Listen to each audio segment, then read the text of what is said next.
ఎందుకు కోరుకుంటున్నారు? ఈ రోజుకి తమని తాము రజాకార్లని చెప్పకుండా కూడా చెప్పాల్సి వస్తున్న పేర్లు. ఇప్పటికీ పాత బస్తీని, హైదరాబాదుని ఏలుతున్న ఎంపీలు వాళ్ళ తమ్ముళ్ళు 2011లో మీరందరూ యూట్యూబ్ ఛానల్ చూడండి. हम रजाकार हैं, हम MIM पार्टी के हैं, हमने तो सिर्फ 2 या 3 गोलियों का सामना किया है, लेकिन हमारे दादा परदादा तो फिरंगियों का सामना कर हिंदुस्तान से लड़े हैं అని అన్నారు. అటువంటి రజాకార్లను ఇంకా పోషిస్తున్నాం మనం.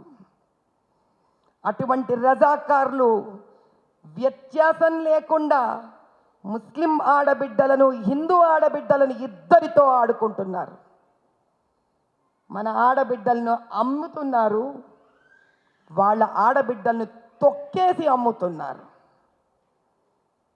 ఎక్కడున్నాం మనం ఇంకా? ఏ ప్రపంచంలో ఉన్నాం మనం ఇంకా? రాజకీయం అంటే స్వార్థమైపోయింది. అటువంటి రజాకార్లను పోషించేవాడు ఎవ్వడైనా రజాకారే.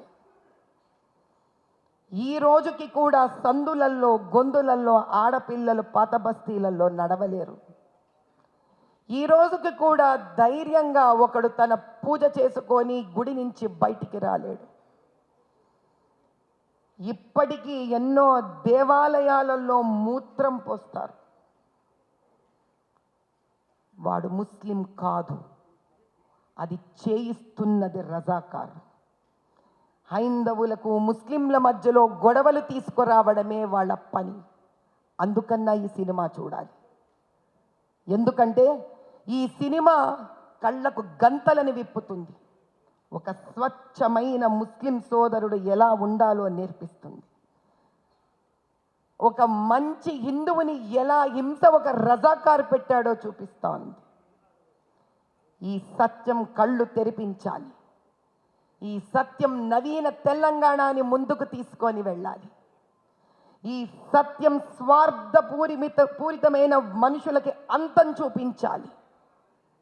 ఈ సత్యం మన ఆడపిల్లలను ధైర్యంగా వెళ్ళేటట్టు చెయ్యగలగాలి.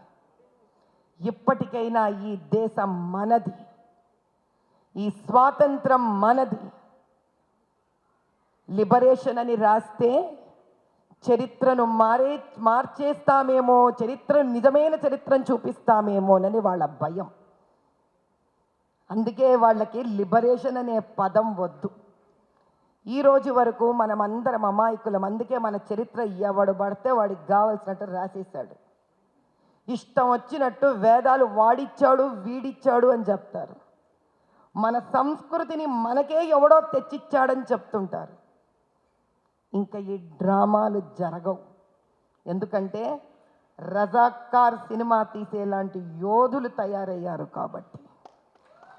చరిత్రను నిర్భయంగా పుస్తకాలలో రాయలేకపోయినా పిల్లల కోసం సినిమా ద్వారా ఒక నవీన చరిత్రను సృష్టించగలరు కాబట్టి దానికి కలేజా కావాలి. పెద్దలు ఇప్పుడే మాట్లాడినట్టు అట్లాంటి కలేజా తెలంగాణ గడ్డ మీదనే దొరుకుతుంది మనకి. ఈసారి మాత్రం ధర్మయుద్ధం జరగాలి. రజాకార్లు పూర్తిగా అంతమవ్వాలి. యువతులు దేదీప్యమానంగా ధైర్యంగా నిలబడాలి. వాళ్ళు తలుచుకుంటే చదువులు రావట్లేదు, రజాకార్లు తలుచుకుంటే అభ్యుదయం ఉండట్లేదు. ఎంత విచిత్రం చూసారా? తెలంగాణ రాష్ట్రం అంతా ఒక ఎత్తు, కేవలం మా పాత బస్తీ మాత్రమే ఒక ఎత్తు. ఈ రోజుకి చరిత్ర చెప్పకనే చెప్తుంది ఒక రజాకారు ఉంటే అక్కడ ఎలా ఉంటుందో. అటువంటిది అన్ని ఏండ్ల క్రితం 2000 రజాకార్లు వస్తే ఈ భూమి ఎంత రక్తం చిమ్మింటుందయ్యా.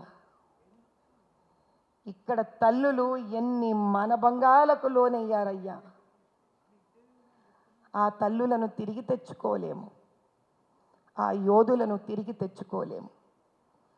కానీ వాళ్ళు పడ్డ బాధలు, వాళ్ళ కంటి నీరు గౌరవించడానికి ఒక్కసారి ఆ 2.5-3 గంటలు ఆ బాధ మనము అనుభవిద్దాం. ఆ బాధ ఏంటో చూసి తెలుసుకుందాం. ఒక్క చుక్క కంటి నీరు వాళ్ళ కోసం ఈ సినిమా ద్వారా రాల్స్తాం. అంతకన్నా వాళ్ళకి ఇవ్వవలసిన అంజలి వేరొకటి లేదు. ये सभी का धर्म बनता है कि जिन रजाकारों के वजह से इस गढ़ का हर औरत, हर बच्चा, हर पुरुष जिस प्रकार का जीवन उन्होंने देखा है, जिस तकलीफों का सामना उन्होंने किया है, हम तो उनको वापस तो ला नहीं सकते, लेकिन इतना तो दायित्व हम सबका बनता है और धर्म बनता है कि हम 2.5-3 घंटे सिनेमा देखकर आंसू तो बहाए उन लोगों के लिए, अंजलि तो घटाए उन लोगों के लिए, श्रद्धा तो दिखाए उनको. मैं तो कृपया करके मैं सभी से विनती करती हूँ, नमन करती हूँ सबसे कि इसको कोई कमर्शियल के रूप में मत देखिएगा. तो हम भी कोई कम नहीं होंगे, नीचे गिरकर ऊपर उठेंगे, चरित्र को ऊपर उठाएंगे, सच्चाई को सबके सामने लेने का हिम्मत दिखाएंगे. सिनेमा बनाने के लिए तो बहुत हिम्मत चाहिए, हमको देखने के लिए सिर्फ 3 घंटे चाहिए. वैसे तो साथ में साथ पॉपकॉर्न भी मिलता है, खाइए मजा से, सिनेमा देखिए और उसके पीछे जितना तकलीफ और कठिनाइयाँ उन्होंने सामने की है उसका कदर कीजिए.